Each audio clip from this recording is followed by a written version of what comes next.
बड़ी खबर हमें मिल्कीपुर से मिल रही है कि मिल्कीपुर चुनाव में अपने ही बूथ से हार गए अजीत प्रसाद। समाजवादी पार्टी के अजीत प्रसाद अपना बूथ हार गए, अपने बूथ पर हार गए। इनायत नगर बूथ पर वो वोटिंग करते हैं और ये बूथ समाजवादी पार्टी हार गई। मिल्कीपुर चुनाव से जुड़ी हुई ये बड़ी खबर है।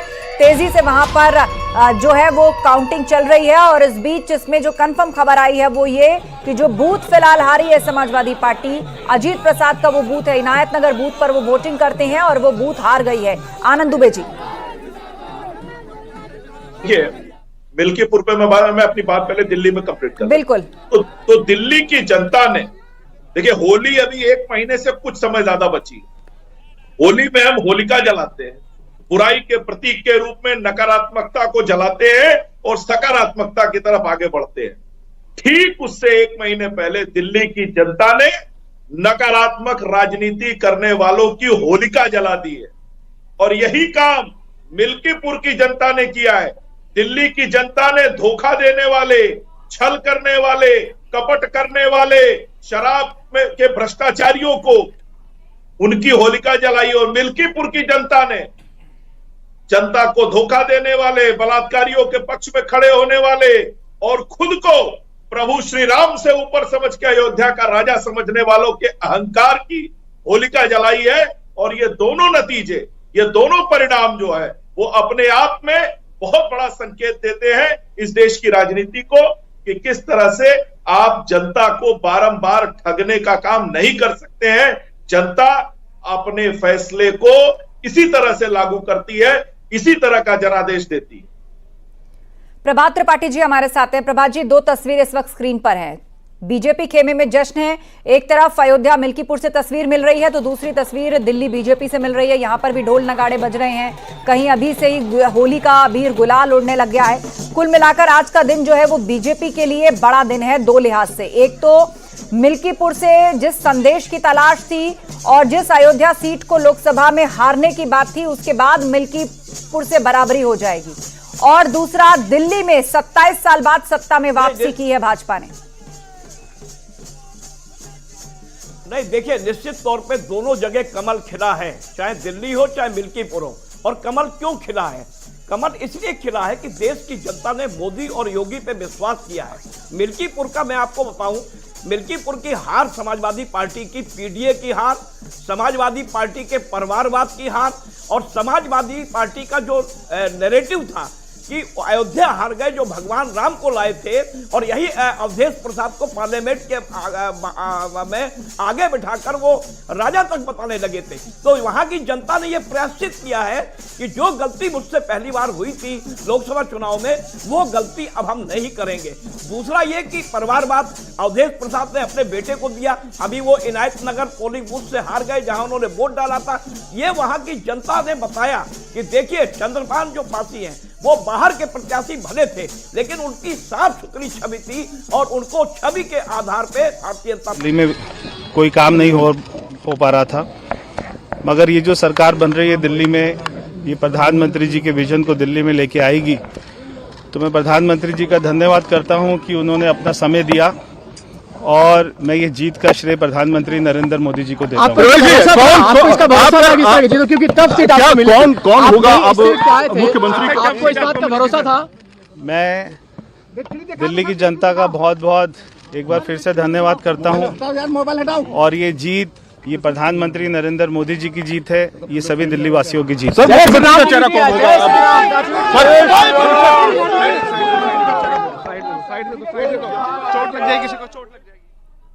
और सीधे रुख करेंगे मिल्कीपुर का। हमारे सहयोगी संकेत हमारे साथ जुड़ रहे हैं। संकेत, अपना ही बूथ हार गए यहां पर अजीत प्रसाद, इनायत नगर में वोटिंग करते हैं, वो बूथ हार गई समाजवादी पार्टी। ओवरऑल क्या परिस्थिति, अपडेट करिए। बिल्कुल, इस समय मिल्कीपुर उपचुनाव को लेकर काउंटिंग जारी है और अंतिम चरण है, आखिरी चरण है काउंटिंग का। 29 राउंड की काउंटिंग हो गई है। उसमें भारतीय जनता पार्टी के जो प्रत्याशी चंद्रभान पासवान हैं वो लगभग 55,000 वोटों से आगे हैं।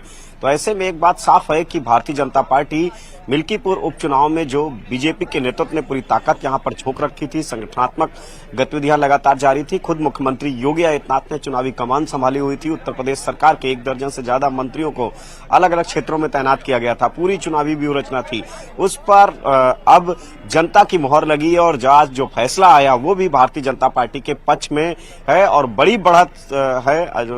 जो चंद्रभान पासवान है भारतीय जनता पार्टी के प्रत्याशी हैं और इसे लेकर उत्साहित हैं भारतीय जनता पार्टी के जो कार्यकर्ता हैं। वो तमाम जो भारतीय जनता पार्टी का जो यहाँ पर जिला कार्यालय है वहां जश्न मना रहे हैं और सूर्य प्रताप शाही जो कि प्रभारी मंत्री वो भी मौजूद हैं। तमाम जो पार्टी पदाधिकारी मौजूद हैं। इस समय हम मिल्कीपुर उपचुनाव को लेकर जहां पर काउंटिंग चल रही है हम वहीं पर मौजूद हैं। एक बार हम तस्वीरें भी दिखाएंगे। ये काउंटिंग स्थल है और बस अंतिम राउंड की ही काउंटिंग शेष है। अभी कुछ देर में ही फैसला आ जाएगा और लेकिन जो अभी तक का आंकड़ा है उसमें जो चंद्रभान पासवान हैं भारतीय जनता पार्टी के प्रत्याशी हैं वो बड़े अंतर से जीत की ओर आगे बढ़ रहे हैं और जीत लगभग तय मानी जा रही है। अब यह फाइनल हो गया है क्योंकि 55,000 से ज्यादा की लीड है। तो ऐसे में अब सिर्फ जो अंदर से सूचना है वो अंतिम चरण की ही काउंटिंग शेष बची है। तो भारतीय जनता पार्टी के प्रत्याशी मिल्कीपुर उपचुनाव में अब जीत की ओर आगे बढ़ रहे हैं और जल्द वो यहाँ पर भी पहुंचेंगे और अपना सर्टिफिकेट लेंगे आके। लेकिन जो ये जीत का अंतर है ये भी अपने आप में आज का दिन काफी ऐतिहासिक दिन रहेगा, खासकर मिल्कीपुर के इतिहास में, विधानसभा के इतिहास में। दरअसल भारतीय जनता पार्टी पहली बार इतने बड़े अंतर से मिल्कीपुर की सीट को जीत रही है।